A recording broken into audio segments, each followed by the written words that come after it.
Record पे record है। मेरे छोटे भाई साहब जो 2 आईडी से मेरे रैंक के ऊपर है, आईटीसी 2 आईडी से आईटीसी है और 1 आईडी से जीटीसी। ऐसे मेरे ग्रेट अपना संकेत सर को सबसे पहले धन्यवाद।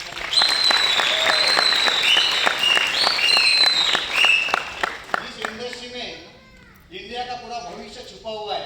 ऐसे ही इंडस्ट्री में आप सब लोगों का मैं वेलकम करना चाहूंगा दोस्तों।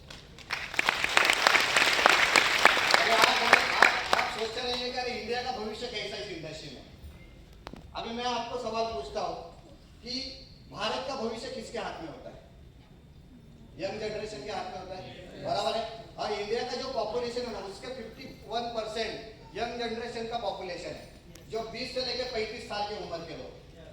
आज यंग जनरेशन का मार्केट में आप हालत अगर आप देखते रहोगे तो जॉब का सिचुएशन क्या है मार्केट में?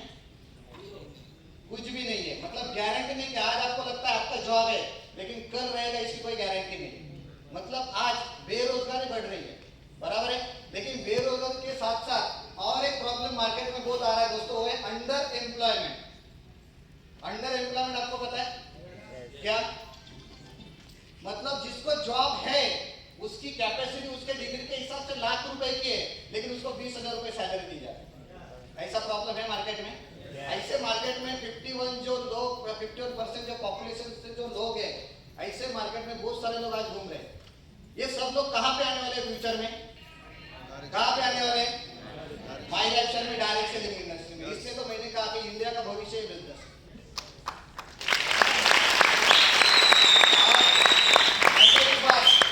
ये इंडिया का भविष्य क्यों है? क्योंकि इस बिजनेस में जो भी पैसा कमाया जाता है, एक भी आपको ब्लैक का पैसा नहीं मिलेगा, पूरा व्हाइट कॉलर का पैसा है। आप जो भी यहाँ पे पैसा कमाते हो, आपके हर एक इनकम के ऊपर आपका टीडीएस पे किया जाता है और एक क्राइटेरिया पूरा करने के बाद में आपको जीएसटी भी पे किया जाता है दोस्तों। तो इंडिया के तिजोरी में इस इंडस्ट्री के माध्यम से करोड़ों अरबों रुपए जा रहे हैं, तो इंडियन गवर्नमेंट इसको सपोर्ट करेगा कि नहीं करेगा?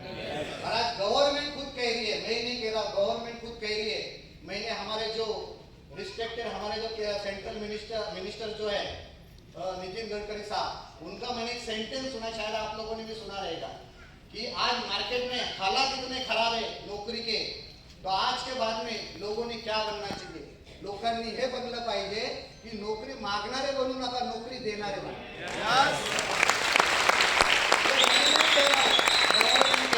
आता त्यांनी जस्ट हा मेसेज तुम्हाला दिलाय, म्हणजे इनडायरेक्टली ते काय सांगतात माहितीये का? गव्हर्नमेंट का तुमच्यासाठी जॉब नाहीये, कुठेतरी काम धंदे करा। हा मैसेज त्यांनी तुम्हाला देऊन टाकला है। तो मुझे आपको ये कहना है कि इस बिजनेस का आने के बाद में आपका तो प्रॉब्लम सॉल्व होगा दोस्तों, लेकिन आपके वजह से कई सारे लोगों की जिंदगी बदल सकती है। इतना खूबसूरत बिजनेस है। हमने तो इस बिजनेस की शुरुआत की कई साल पहले। जब मैं इस बिजनेस में आया था तो मैं हमेशा कहता हूँ, जब मैं इस बिजनेस में आया था तो 11 नंबर की गाड़ी से आया। 11 नंबर की गाड़ी आप लोगों को पता है? बरीच लोक आले असते, आहे ना? कुठं पण नावा टोचनवाला आहे ना। 11 नंबर के गाड़ी से आया था, लेकिन सपने बड़े थे। इस बिजनेस में मेहनत करते गया। 1 साल के बाद में मैंने 10 लाख का फोर्ड फिएस्टा गाड़ी लिया। उसके साथ में वापस मैं मेहनत करते गया। 2.5-3 साल के बाद में मैंने 16 लाख का महिंद्रा एक्सयूवी गाड़ी लिया। और आज बताने के लिए बहुत खुशी होती है कि गिने चुने लोगों के पास में वो गाड़ी होती है। साधारण व्यक्ति का सपना होता है, मार्केट में सपना ही रहता है।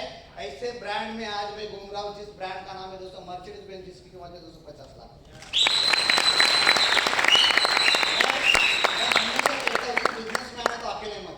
इस बिजनेस में आना तो अकेले मत आना, पूरे परिवार को साथ में लेके आना, क्योंकि एक और एक दो नहीं होते, 11 होते दोस्तों, ताकत बढ़ती है।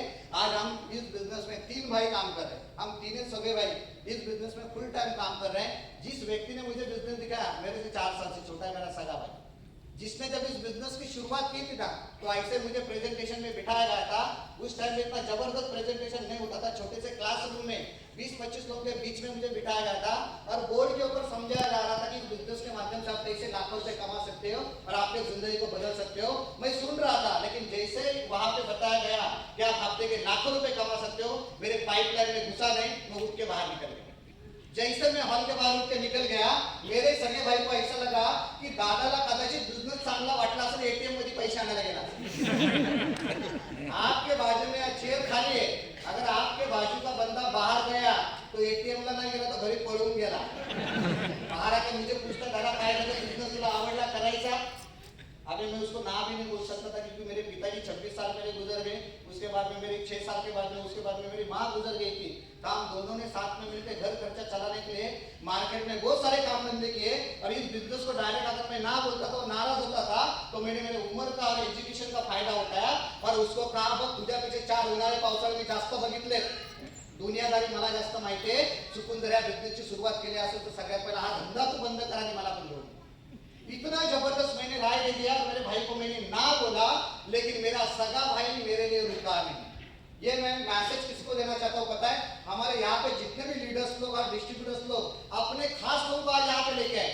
अगर आपका खास व्यक्ति अगर आपको गलती से ना बोलता है तो आपने क्या करना चाहिए? बिजनेस को छोड़ना चाहिए कि करना चाहिए?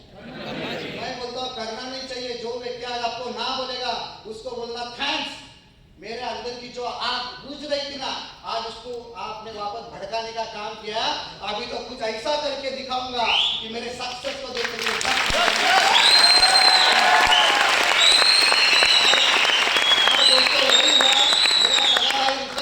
उसके सक्सेस को देख के 2 साल के बाद में मुझे मजबूरी में आना पड़ा। मैंने बताया मैं 50 लाख की गाड़ी में घूमता हूँ, मैं एक आईडी से आईटी से हूँ, वो 2 आईडी से आईटी से, एक आईडी से जीटी से, 1 करोड़ 40 लाख की जगुआर गाड़ी में। शुरुआत की थी तो सबसे छोटा भाई हमको हंसने का काम करता था, वो भी 4 साल के बाद में आ गया। आज वो इस बिजनेस के माध्यम से टचिंग आईटीसी है और वो भी 40 लाख की बड़ी कार में घूमता है। आपको लेना है, बिजनेस को करना है या तो नहीं करना, करना है तो अकेले आना है कि पूरे परिवार को साथ में बराबर है। अगर आपका एक निर्णय आपकी परिवार की अगर जिंदगी बदल सकता है, आपका एक निर्णय आपके वजह से हजार लोगों की जिंदगी बदल सकता है दोस्तों, तो आ जाइए हमारे साथ में, हम लोग साथ में मिलकर मेहनत करेंगे। विश्व जय हिंद, जय लाइफ।